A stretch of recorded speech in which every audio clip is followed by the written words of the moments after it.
দাদা আমাকে বন্দুক দিয়ে গেছে, এখন আমি সব আতঙ্কবাদী দিয়ে মেরে দেবো। এই গিটি গিটি গিটি গিটি গিটি গিটি গিটি। আমার ভাই যদি পাগল না হতো তাহলে আমি আমার ভাইকে ফৌজি বানাতাম।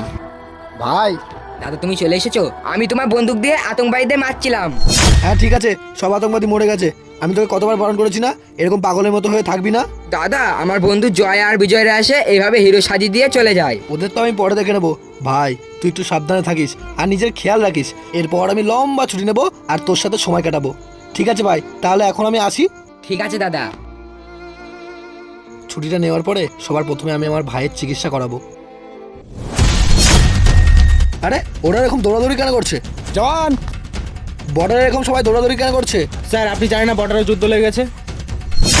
আমি গেলাম, আপনি আসুন। জওয়ান! আরে স্যার আপনি এখানে? চটি নাম্বার দিয়ে যুদ্ধ বেঁধে গেছে, তাড়াতাড়ি চলুন। জওয়ান, ওই আতঙ্কবাদীগুলো তোমাকে খুঁজছে।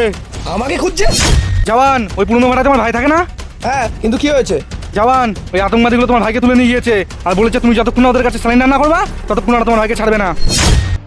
ভাই, তোমার দাদা তোমার জন্য বলটা পাঠিয়েছে আরে বল। আর তোমার দাদা তোমাকে আমাদের সাথে যেতে বলেছে। ঠিক আছে চলো।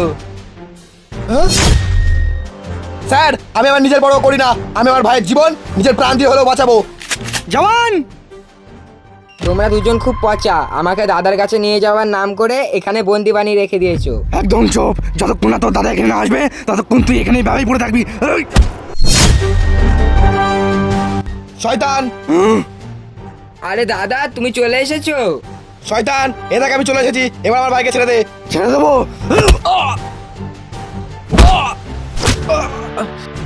ওস্তাদ, ওকে এত মারছো, ও তো কিছুই হচ্ছে না।